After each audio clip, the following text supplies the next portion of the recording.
Just the tips. All right, everybody, it's Adam and Mike with Just the Tips, and coming to you virtually and on location. Yeah, episode 46. 46, yep. 46, nice.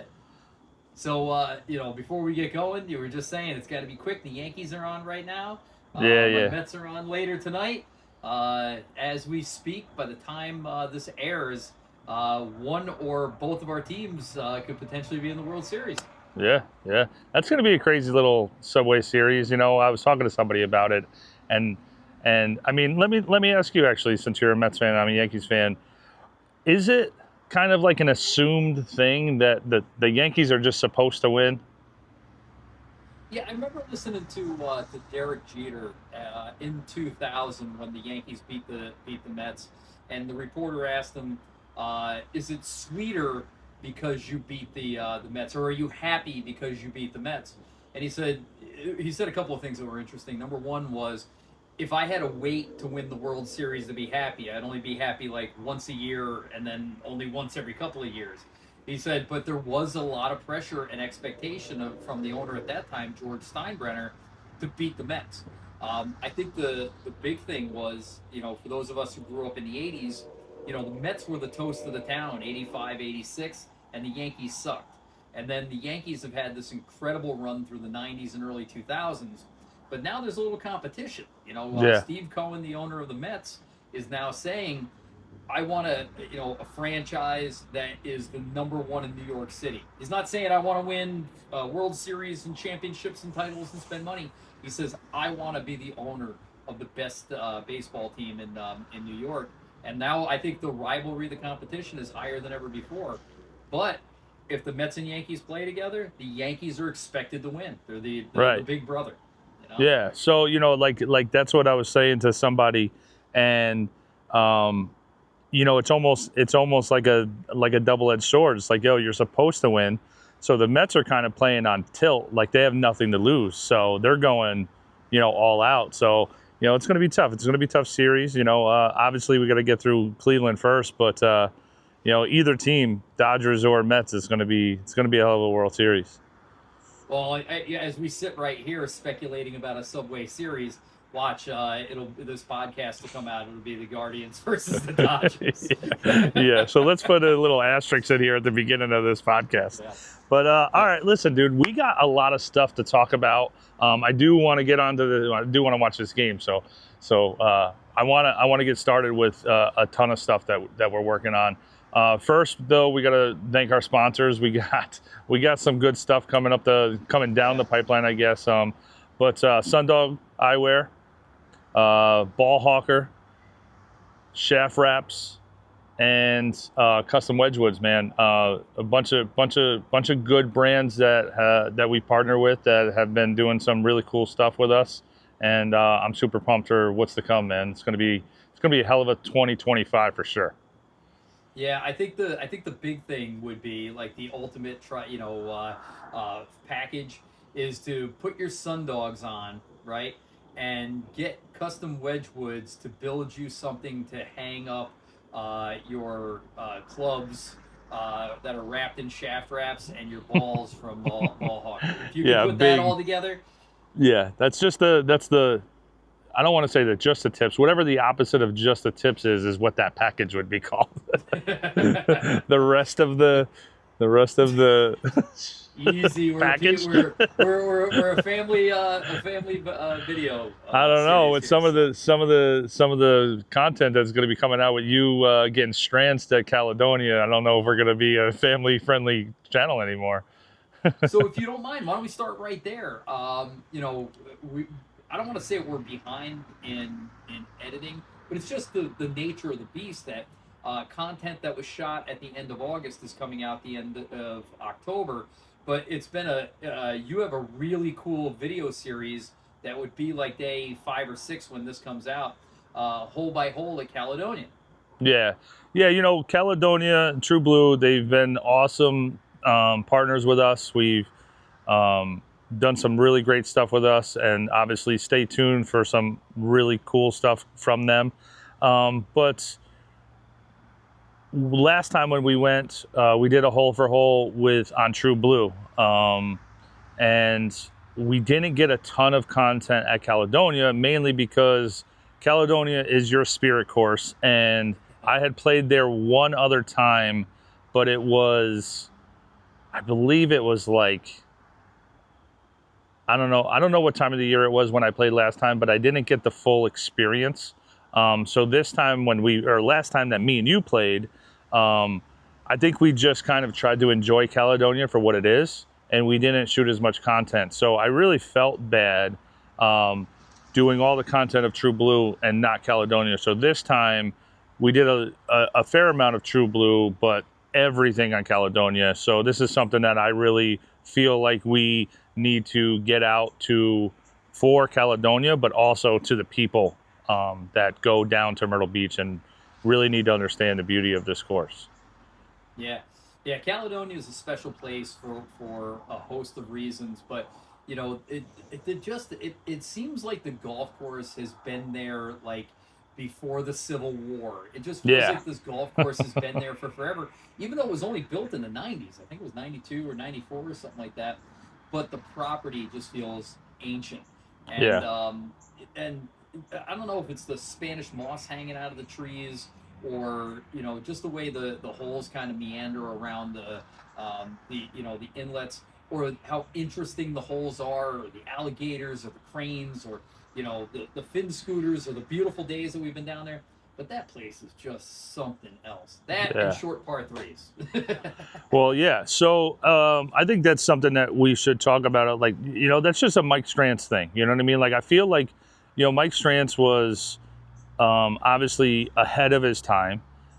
He designed. I believe he designed 7. I've been reading up on him a lot, and there's a couple different things. There's 7 courses. Then there's 8, and then he redesigned a 9th course. I think the 8th course he didn't finish, so I don't know if he gets all the credit for that. But obviously, it's all his design. And then he redesigned another course out in California, kind of just near Pebble Beach. So I believe a total of 9 courses that have the Mike Strantz architecture name on it. And I think at Caledonia, you start to feel like that course is old school. I don't know what the word. I don't know what the word. So let me describe the Caledonia to you, because what it feels like to me is like this really old course, but it feels like the mid 1990s for some reason. It feels like a 1995 Acura Integra. Right? It's like really sporty and super cool. And back in the day, it was the most desirable thing in the world. But still today, if you had one and it was in great shape, you'd be like, dude, I get this thing. You keep it in the garage.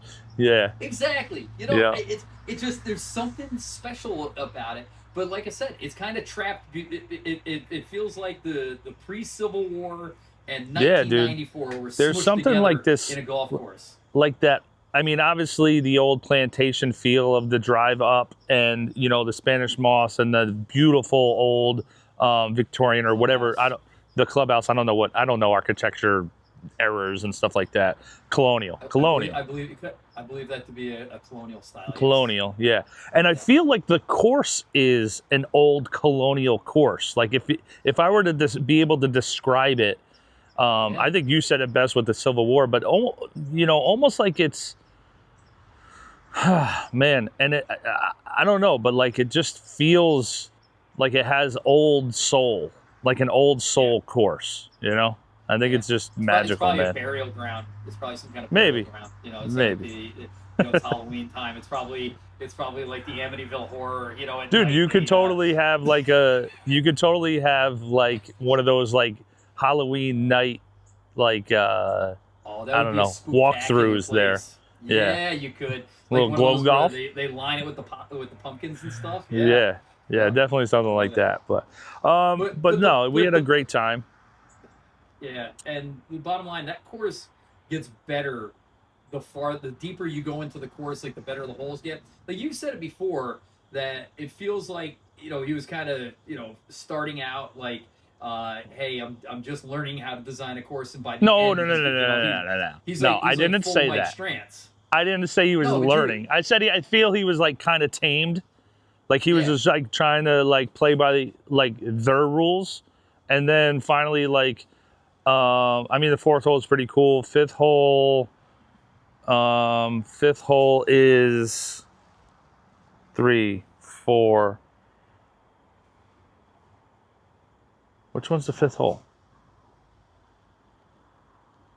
Dude, I just told you I remember every shot there. Good point, well taken. That if you gotta 5, go, go. 6. Okay. But Oh, you're in the front anyway, porch, so we got to talk about that too. But yeah, the holes there. You start to kind of like you said, you play regular golf, you play a couple like little opening holes that aren't too strancy. But yeah, as you go that's a good deeper way to into put that it. course, they get, you start to see that Yeah. Strantz architecture. But obviously he didn't start out like, I'm gonna build hole number one and then like finish it, and then like I'm gonna build and design hole number two. Obviously they built the whole course at the same time. The Yeah, problem being, again, it just feels like it gets more creative, more interesting the farther you go along. By the time you get to 16, 17, 18, it's one of the greatest courses ever. yeah, dude. So That 18th hole is something it's amazing. something else, man. There's a lot of good finishing holes out there, but that one is it's just fun. It's Yeah. fun. So And hey, like you here's to said, short par Caledonia. threes. Yeah, listen, give me a 125-yard par three with a tough green over a 210-yard par three. With a flat green any Yeah. day of the week. Well, I mean, the You ninth know. hole at Caledonia is what, 105 yards? I don't Yeah, think keep you hitting it know because I over. don't think you've hit that green. I keep hitting it over the green. If you hit it over the green, you hit it into the snack shack, and I think Yeah. that's where I've been the last two Dude, rounds. and how about Uh, the soup? You get the chowder there, right? You got the Dude. the, the down south Well, chowder. going back to the Halloween theme, there's like an old dude, in it with a cauldron, like a literal like cauldron with like wood underneath it, like mixing up some Eye of Newt and frog toad, but it's not. But it's the greatest tilapia chowder Yeah. on the planet. It's so In a good. little sippy cup. Oh, dude, it's the best. I know.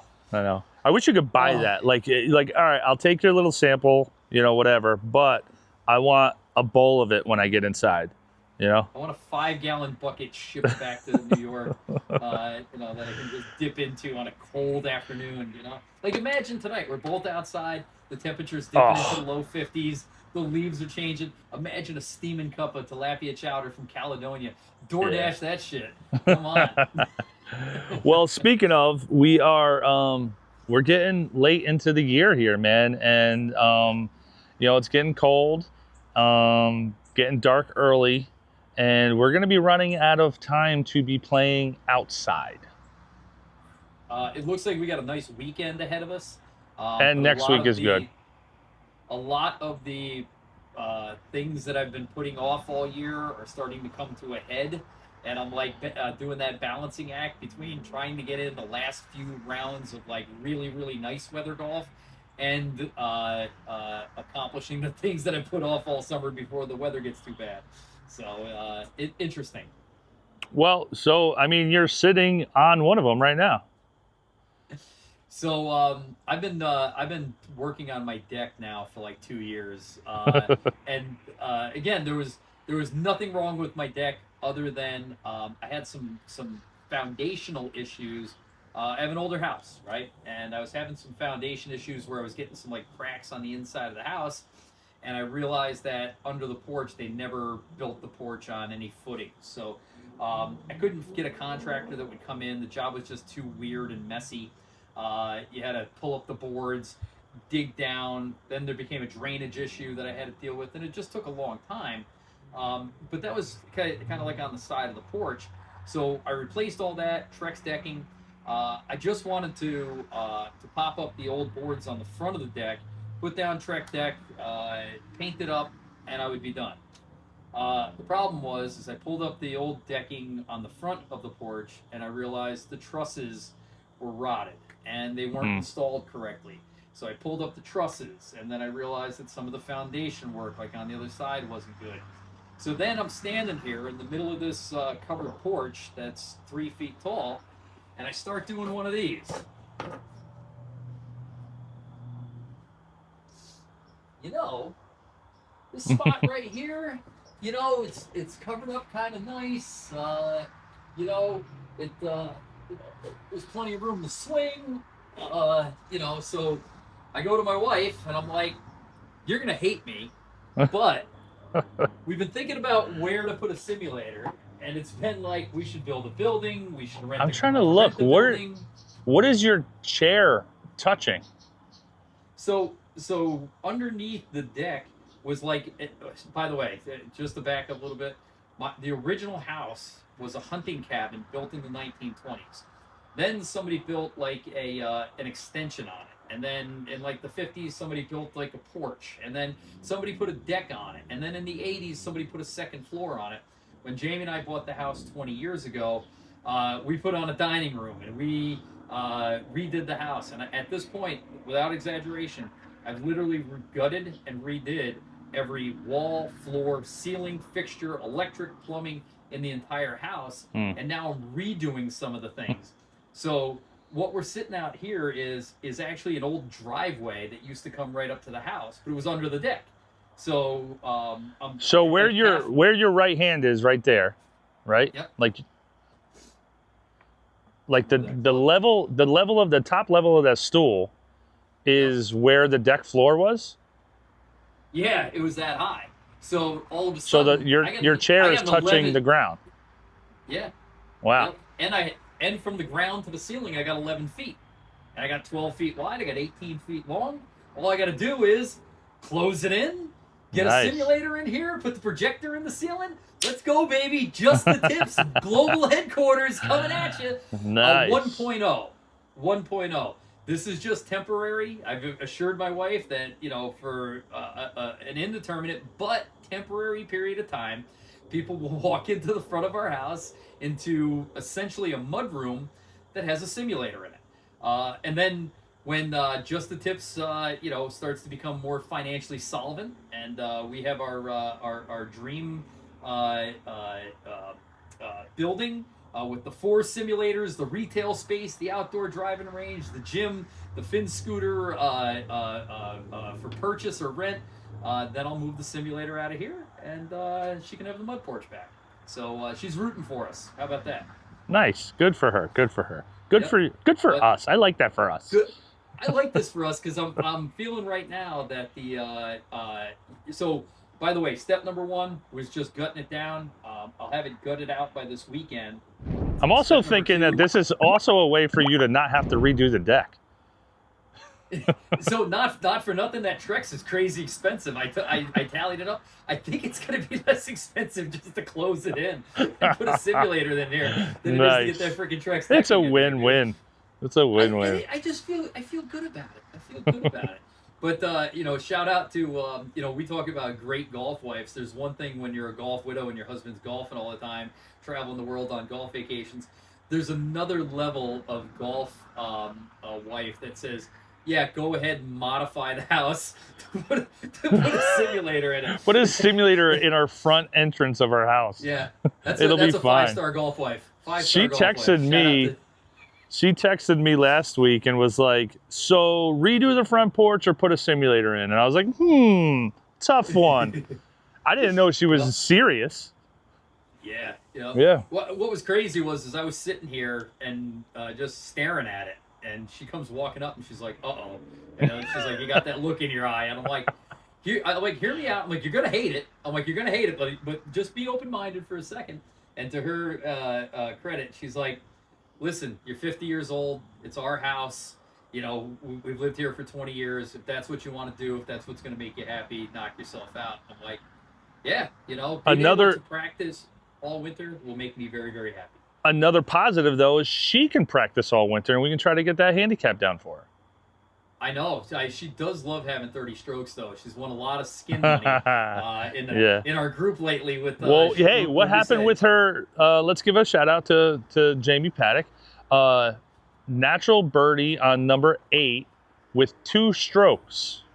On a par 3, which drove in our men and women team best ball. She got a net 0. So here's the question of the day for anybody who wants to comment. Can you put a 0 on a scorecard net or -1? If you're getting 2 strokes and you take a birdie on a par 3, that's a net 0. Or if she got a hole in 1, would that be a -1? Yeah. You know? So did she win a skin that day? She won 2 skins that day, par for eagle, birdie for 0 for albatross. Wow. Yeah, she's made more money gambling this year than I have. But your partner did well too. Did we talk about this last week? I don't think we did. No, because we played Saturday and we shot the podcast earlier that week. Right. No, we had a cool little match. Go ahead. No, I was just gonna say it was our annual group where we take our 12 ball, our normal group, although I think it was 16 this time. Well, so it was 12 originally, and I texted him, and I was like, hey, man, I totally spaced out, and, if anybody bails, let me know, I'll hop in. He goes, dude, if you want to be in, I just can get one more guy, and then 2, he was like, I think the ladies have a wait list, so we can definitely make it 16. So it ended up being, I think it was 14. I don't know whatever that math works out to be, but it was a lot. So blind draw, 1 male, 1 female partner. Handicaps weren't taken into consideration, so you could have a +1 and a 40 together. The vast majority of the ladies, I mean, they're all golfers. I mean, they play all the time. But I think our handicaps on the men's side range between +1 and maybe 20, where on the ladies' side they probably started in the mid-teens and went up to 40. So it was a very different game than we're used to playing. Jamie, with her partner, came in, which again she requested to not be paired with me, which is fine. But a lot of the ladies did that actually. I don't doubt it. They came in paired, tied for second, and she had 2 skins. Oh wow, good. How'd you make out? I believe we were like 4 or 5 under, and not because of me at all. We actually used 7 of my partner's scores on the front. She had what was her handicap? I think she's 30 or 31, something like that. She was getting 2 strokes on most of the holes, and then a few just 1 stroke, which was, and yep. Who was your? You don't have to say names, but I actually remember who your partner was. Now, how were you with like helping or coaching or caddying for your partner? So that's what's interesting, and I'm glad we brought it up. So the partner I had was also a 30 handicap. What was interesting, though, was she only took up the game 2 years ago. She retired and took up the sport, post-career. I met her on the driving range and saw her hitting the ball well. We got talking on the putting green. I could tell she was nervous right away, which, again, I have that effect on people. So yeah, it's not a good one. But and I asked her. I came right out and said it. I go, listen. I said my goal is not to make you nervous or have you have a bad day. And she goes, no. She goes, I'm really, really excited to play with you. She goes, but I'm just nervous about the format in general. She goes, I had to Google what a skin was, and she goes, because I'm only playing a couple of years and I don't know all the rules. And I said, okay. I said, let me ask you before we start off. Adam pulls out a clipboard and is like, here we go. Well, that was the question. I go, I'm not a big one for giving unsolicited advice. I don't think it's a good practice. I do like to cheer on my playing partner. I like to encourage them. If they need my help, I'm there. But I'm not going to go, hey, you should do this. I said, what level of help do you want? And she goes, well, to be honest with you, right this second you could help me figure out how to chip out of the rough. So we had like a real quick kind of chipping lesson. Dude, that's cool. But I know it is. So she's very open-minded. But I know you can't go around the course and with somebody with a 30 handicap and like, okay, hit it here, okay, make Yeah, this yeah. shot. You gotta let them play their game. Right. What we realized right away was, and this goes back to one of my original points, or maybe it was a Tuesday tip or a Tuesday talk. Off the tee, this person was brilliant. I mean, hit the ball long and straight, hit a lot of fairways, was above average in distance for the course.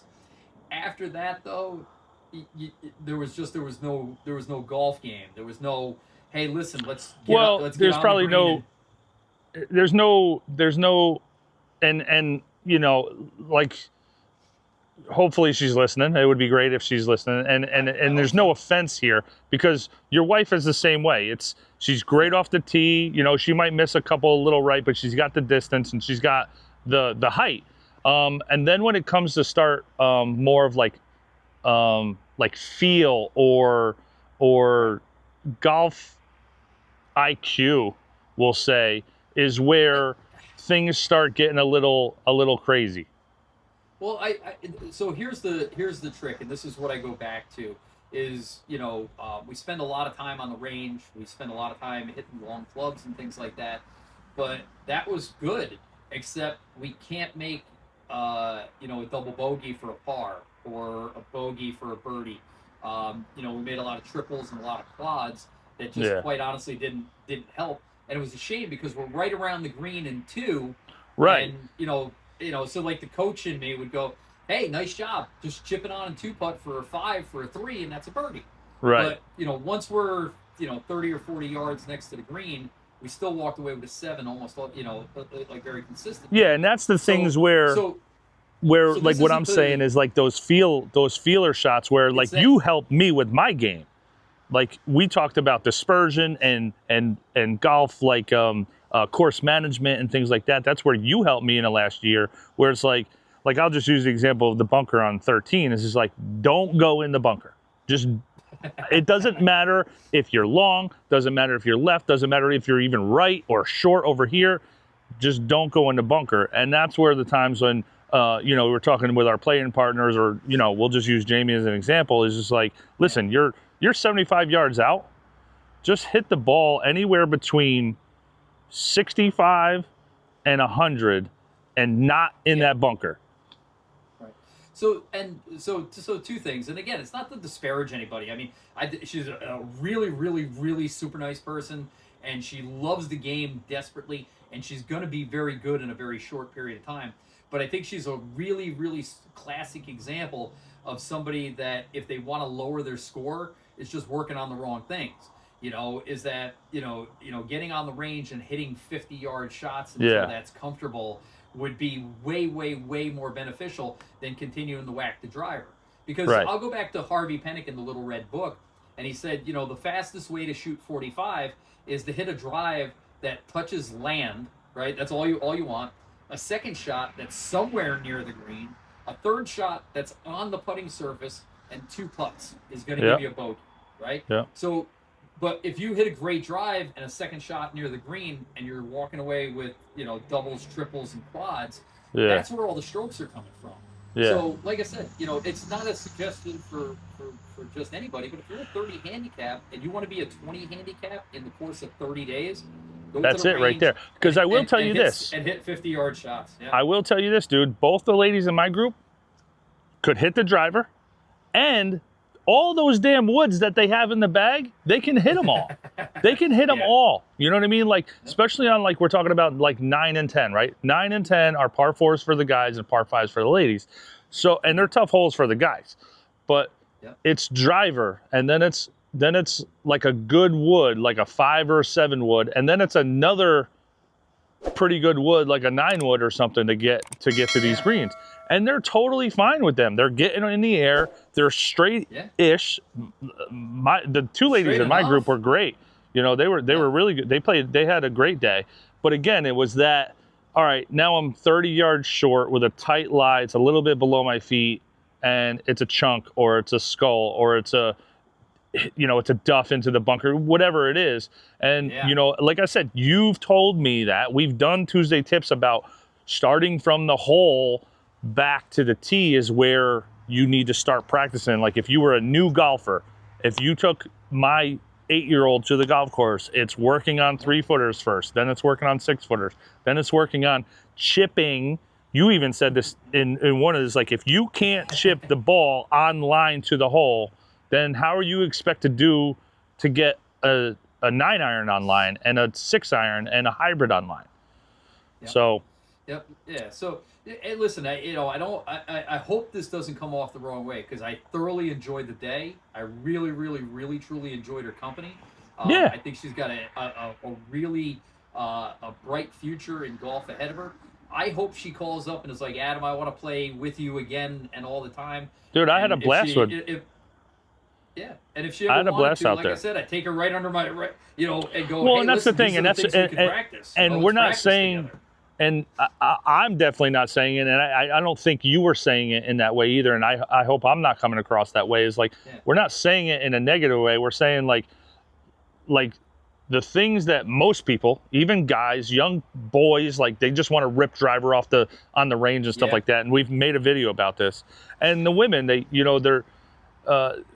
nervous about, hey, I want to make sure that I don't, roll this one off the tee. And none of us want to do that. I still think like that too. But I think most of the women have nice, good, fluid swings. All the women that I've seen. So like the nice, smooth, easy drive out to the center fairway is not really a problem. That 7-wood off of the middle of the fairway is not really a problem for them. And obviously they've had to work on them a little bit. But now if you want to cut it down to being under a 30 handicap, being under a 25, it's those little things that, they add up because like you said, you're on the green in 3 or near the green in 2 or 3. And then you're walking away with a double bogey. It's like that's where, I'm telling you, for the exact same amount of time you spend blasting drivers on the range, I would have one ball. I'd go to 5 feet off the green. I'd chip it on and then try and make the putt. I'd do it 100 times and figure out what my up and down percentage is. Yeah. I'd do that a couple of times a week and try and increase that. And this is, I'm telling you, those scores would drop. They drop like. This doesn't just go for the ladies, by the way. We're saying this because we play with the ladies and we saw it. This is everybody, right? Like we have a couple guys in the gym. This is what we would do with him. And the one guy in the gym has his son taking lessons. It's like, we would do this with him. We want to do this because this is fun, But no, we had a good time too. We had a good time out there. Yeah, when you're a 2 handicap and and you're trying to scrape off strokes, they don't come easy. But it's really, really fun to watch somebody go from a 30 to a 25 or a 40 to a 32. Because every for weeks they're coming in with like, that was my best round ever. I had 3 pars in a row. Oh my god, I birdied the par 3. My lady shot her best round. My lady shot her best round of the day. Yeah, and par net eagle on number 2. We were high-fiving and cheering and stuff like that. So, like I said, man, we used 7 of her scores on the front 9. So, by the way, fun fact, out of the, I think, 32 players, so there was 16 male, 16 female, 32 players in total. There was only 5 skins, and all 5 skins went to the ladies. So, yeah, man. Again, there's some ladies making making some good holes, some good pars with a couple of strokes, and they're tough to beat net. So, nice job. I think next year the guys should play from the Reds and the ladies should play from the Blues. Well, you have an interesting match that's potentially coming up. Oh yeah. I got to set that up. So it's going to be me from the Blacks or Blues. I'm not really sure. I got to figure out what her handicap is. So she is a junior golfer playing in national junior events on the IJGA. And playing well. I mean, she's playing against some really good players, so she's not winning them, but she is playing one this weekend that she's planning on winning. Nice. you sometimes you go to these things and you kind of look at the field, or hey, this is in an area, or this course gets a lot of the good players or whatever. You kind of are like, all right, I just want to break 80 on my rounds or something like that. This one, she's like, I want to win this. So I was like, you go. listen, win this thing. And Yeah. I'm going to play a match with her. We're going to play straight up. She's going to play from the whites because that's the distance that she normally plays on these IJGAs. And I'll probably play from, honestly, I'll probably play from the blues, and she's probably going to kick my butt. But we'll see. We'll see. We'll see. All right. So That that's is going to good. be filmed also. We're going to have some good content with that, but that's good stuff. So, Fantastic. Good luck to you there. What else you Yeah. got, man? I know we got a bunch of stuff coming up on the future, but I know the Yankees are on and dinner's cooking. So, yeah, I do what want to else you talk got? about the 12 Days of Christmas. We got that's going to be coming out. We're going to be releasing that on November 1st. Now you're lucky, okay? You are very I know I'm lucky when it comes What to am I this. lucky about, though? You're lucky Okay. about having a golf wife, okay? Yes. And a golf daughter and a golf-ish son, right? He played golf, this and that. So he understands. Yeah. They all understand what it means to get you a push cart that you want, or Yep. a polo that you want, or a custom head cover that you want. I am not so lucky. Right. I get the dozen nitro yellow balls. I get the Yankee head cover set. I get the San Francisco 49er golf towel. So what we're doing is putting out the top 12 best Christmas gifts to get your golf husband / golf dad of 2024.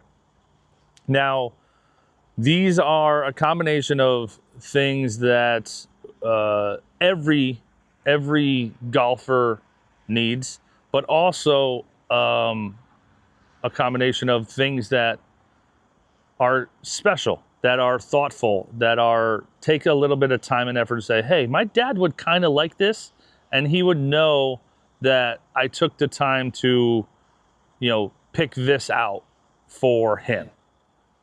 So here, let me ask you a question. When was the last time that you opened a gift where you were like, "Oh my God, I can't believe you got this for me"? And not putting anybody down, but like No. I said, but that's like a really, really, really special feeling. You know? Yeah, yeah. Birthday, Christmas, holiday. I think I'm for my trying to birthday or Father's Day, one time Lisa made me this picture frame. She made it. She didn't make the frame, but she made the thing inside, and it was like Daddy established in 2009, and it had all 3 pictures of my daughters with their birth date and weight and all that stuff in it. And it was made, but it took time and effort and thought. And that's what I think about a gift. I don't care that it costs $11, of a frame and Right. paint and this and that. What I care about is the thought that went into it. So when we put out a list, it's going to be things that, you're not typing into Amazon and going, best golf gifts for dad.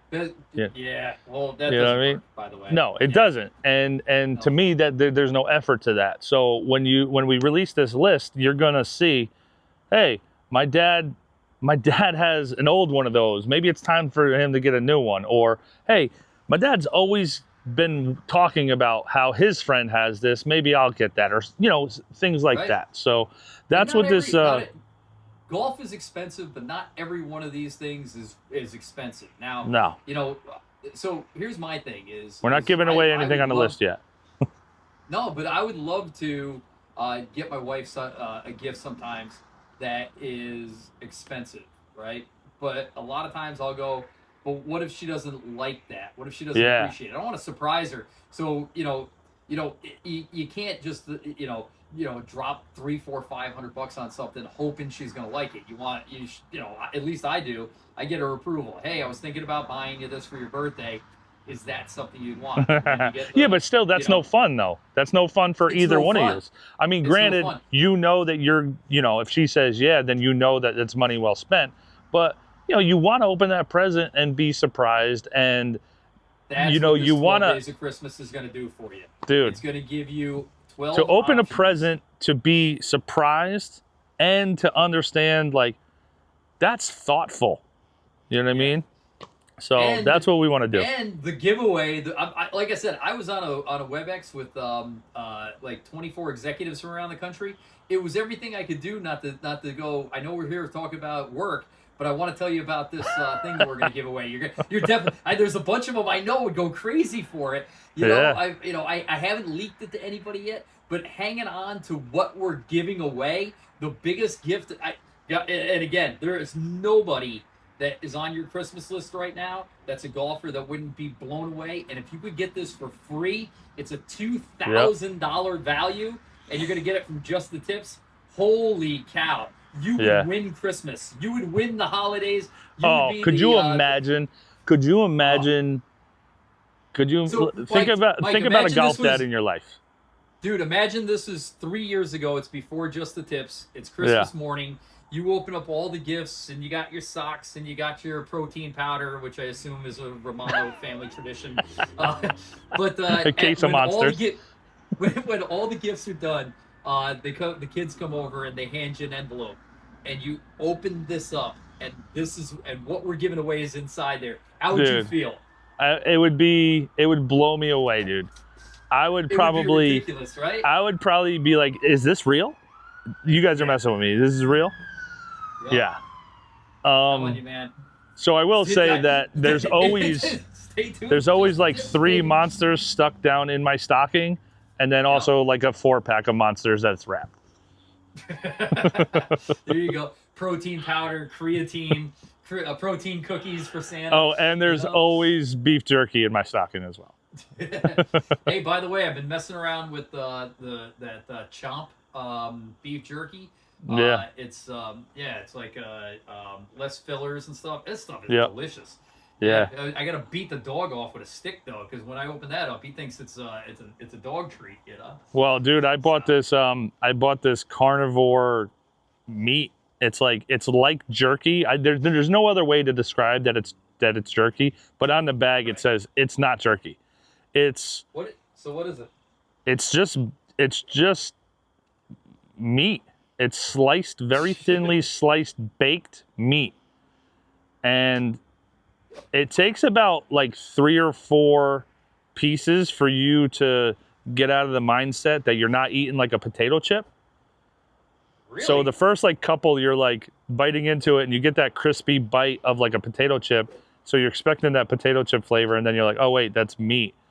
And then you have to eat like 2 or 3 more to like be like, oh, these are actually good.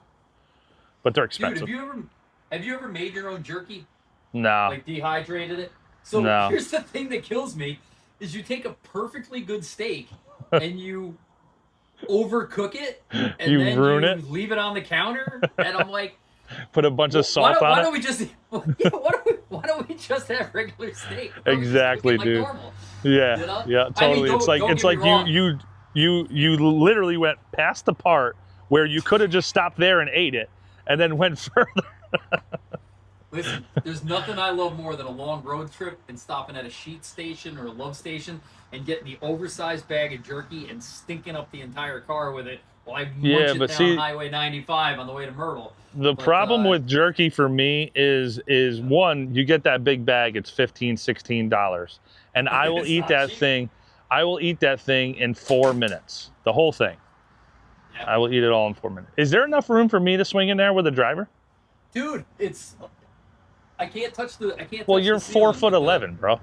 It's a 4-iron. By the way, Arnold Palmer Axiom 4-iron. Let's go. Oh, like nice. 1985 in the house.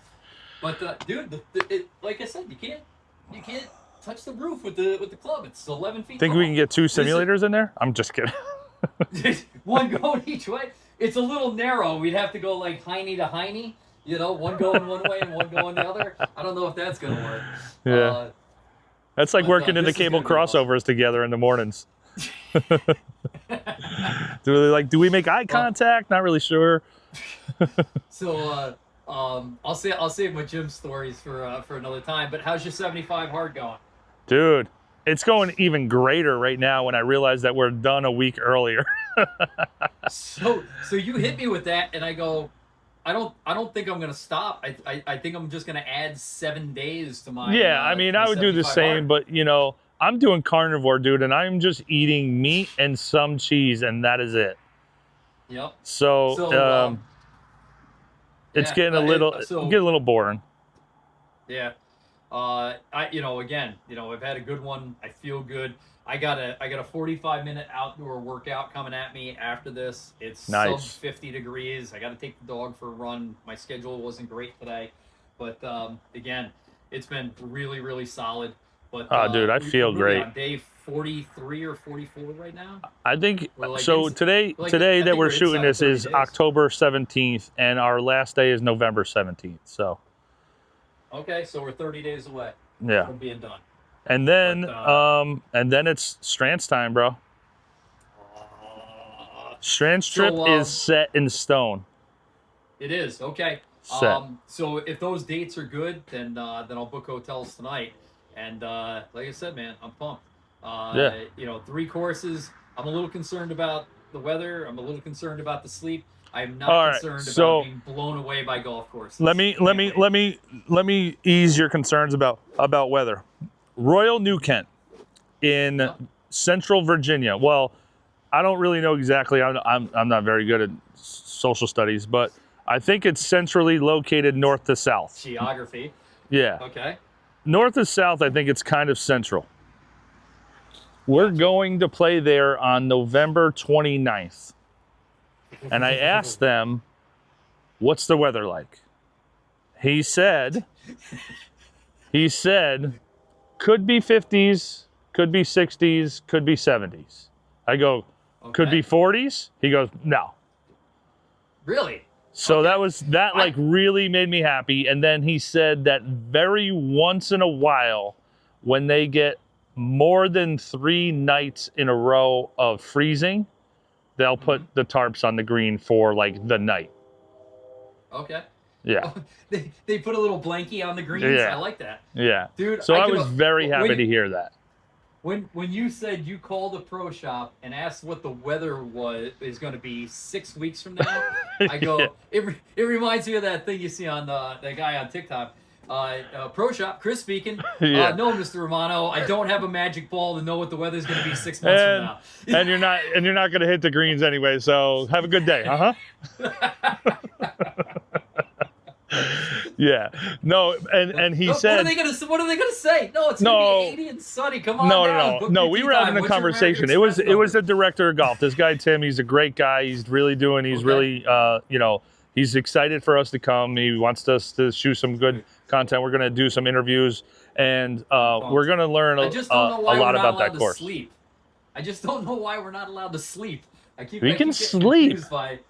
You're like, we're gonna be awake for 72 hours. No, somebody's gonna sleep in the car while the other one's driving, and then vice versa. Then we'll get a good Cracker Barrel breakfast, and then we're gonna hit up Royal New Kent. Dude, I already got the Cracker Barrel set up on the map. I got 4 words for you: sausage, biscuits, and gravy. Okay, and country fried steak. Chicken fried chicken steak, fried chicken steak. And here's the other part of that sentence that I was going to say was they don't put the tarps on, and like the month that he was talking about was like more like January, February stuff. So we're golden, dude. Right. We're golden. And then we're going further south after that. Exactly.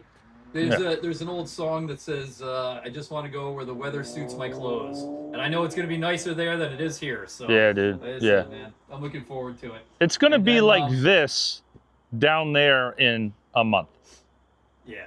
Yeah, it's always like 10 degrees better there. Yeah. So. And you never know. You can also get those 70 days. So, yeah, dude, I'm pumped. Got some stuff coming down the pipeline for Caledonia. 12 Days of Christmas. Make sure you guys stay tuned on the 12 Days of Christmas stuff because we are doing a huge giveaway. And simulator, road trip, Christmas. Simulator progress. Yeah, it's going to be fun. Want to get me something for Christmas? It would be 2x4s and insulation. And a nail gun. Anything by DeWalt would be perfect. Wait, on your anniversary, didn't you buy like a leaf blower? It's for us. It's 24 years, I believe, is something from Husqvarna. It's like silver, paper, pearls, Husqvarna for 24 years. By the way, I did buy the largest backpack leaf blower that they make because I got a lot of property and I love leaf blowing. It might be my favorite. It's my thing, least right? favorite thing to do, dude. No. I love leaf blowing, but I think I might have bought too big of a leaf blower because you gotta start it, but the thing's so damn powerful that it starts spinning itself in a circle. Oh wow! While it's on the ground, you gotta jump on it. You gotta wrestle this leaf blower into submission. Like it's an anaconda. Then you put it on your back, and the hose is still shooting all over the place.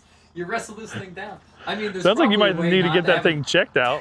You might gotta go to the doctor for that. There's probably a way to not have it on full throttle when you start it, but and it gets terrible gas mileage. This thing probably it's the Chevy Suburban of leaf blowers, man. I'm getting like 2 miles to the gallon. Should get like a hybrid. I'm waiting for Tesla to come out with a leaf blower that has a 500 mile an hour capacity. Yeah, dude. And then you could just strap it onto the back of your motorcycle, and you could just blow yourself forward. So, your dad's like a dad guy. He was in the military. He's like a tools guy. My dad drove trucks and stuff like that. I don't think I ever saw the look of disappointment on my dad's face when I was on a riding lawnmower with the leaf blower on my back. So I'm like driving the thing. I'm trying to be more efficient. And I'm like leaf blowing while I'm driving the tractor, and he pulls in. He's like, "What are you doing?" He's like, "He just pulled right back out, dude." He just turned right around. Just turn around. I don't know that kid. Who raised that kid? That's it. Like, so were you mowing the grass and leaf blowing? Yeah, simultaneously. I don't know if I'm mad about that. I thought it was a great idea. I thought. But doesn't your mower blow it? It does, but the leaf blower and the mower really blows it. I got an idea. Let's reach out to a lawn mowing company. Mm-hmm. What I don't get is like I like nice stripes in my yard. So especially when I do the backyard, I let the grass grow a little bit more, and I got a lot of leaves back here. I want to go one way, and my chute is pushing out to the right. Now, if I come back this way, it's pushing out to the right, but it would be the left if you're facing the same way.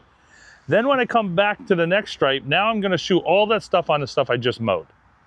What they really should do is make one where every time you turn, you can switch what side that chute comes out. So you're never pushing back onto the stuff that you cut. Why don't they make that? They should make that. You know what I get is and Jamie hates it because I'm always blowing because my thing's efficiency. I don't care as long as it's green and I can mow it fast. That's good.